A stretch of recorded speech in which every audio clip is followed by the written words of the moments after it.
The University of Virginia's Innovation and Pedagogy Summit is an annual event where faculty members from across grounds gather to discuss how they've been able to build high-engagement learning opportunities into their courses. During the 2014 summit, 6 faculty demonstrated how their courses and activities supported the residential learning experience by promoting active in-class learning. As part of Ron Zhao's Elementary Chinese 1 course, students engaged with a series of instructor-created tutorials and the related low-stake self-assessments before each class session. During the semester, however, Ron was inspired when students began to create their own videos. And I think this is beautiful because this really allows me a window that I can look into how their creative mind works. Because usually in the language class, especially elementary level language class, you don't get that chance to see how imaginative they are, how creative they are. By covering the core material outside of class, Zhao optimized class time for authentic tasks that required and nurtured critical thinking, problem solving, and collaborative learning. Next, Claudrena Harold describes her African American Studies course. One objective was to get students to be able to talk about race relations at the University of Virginia across time.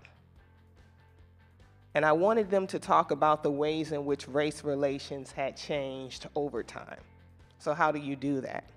You do that through quantitative data, and you do it through qualitative data. So these videos, and I had numerous videos, enabled me to give them the qualitative data. Claudrena's students adopted and produced a wide range of multimedia texts to demonstrate the efforts of African Americans to transform the social and intellectual culture of UVA. Brian Helmke describes what's so different about his biomedical engineering course. What's different? So what do I do in my class? Students come prepared to think about these concepts because they're preparing ahead of time. They're doing problems ahead of time. Someone earlier mentioned doing the homework before class instead of after. To accomplish this goal, Brian leveraged interactive technologies and internet-based tools to enable students to learn more about course concepts before, during, and after each class.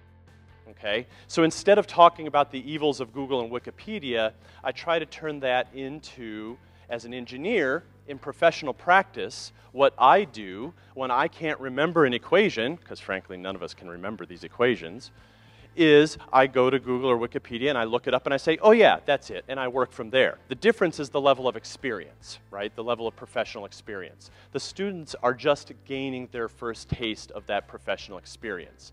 And so I do my best to help guide them through that. Mark White demonstrates that pedagogical innovation does not always include technology. Instead, Mark utilizes the power of storytelling to motivate students to engage with course topics. And so the course that I'm teaching is systems thinking, right? And so I'm trying to have folks look at something in a way that's different from the kind of the Descartesian analytical, let's break things into its parts. I'd rather have them look at the forest instead of the trees from a different perspective. And that's what I would argue systems thinking is very helpful with, because it provides a different lens from which to look at these different problems here. Stephanie Van Hover teaches our next generation of K-12 instructors. With that in mind, Stephanie has a very specific goal. One of the things we work on is how to teach students the critical skills they need. Compare and contrast, assess, analyze, and most importantly, engage in thoughtful, supported, evidence-based discussion. Stephanie utilizes a technique called structured academic controversy to encourage her students to consider multiple perspectives. This technique has the added benefit of developing a student's critical listening skill. They really have to listen to what the argument of the other side is. They have to come to consensus, which involves listening, and then they have to retreat and they can have their own opinion, but they have to listen to those of others. And I often find that's a crucial skill that students need to be taught and revisited. While teaching an advanced biology course, David Kittlesen asks his students to experiment with DNA recombination. I want you to be the machinery that recombines the DNA to create an antibody gene. To do this, David has created a series of genetic demonstrations using paper.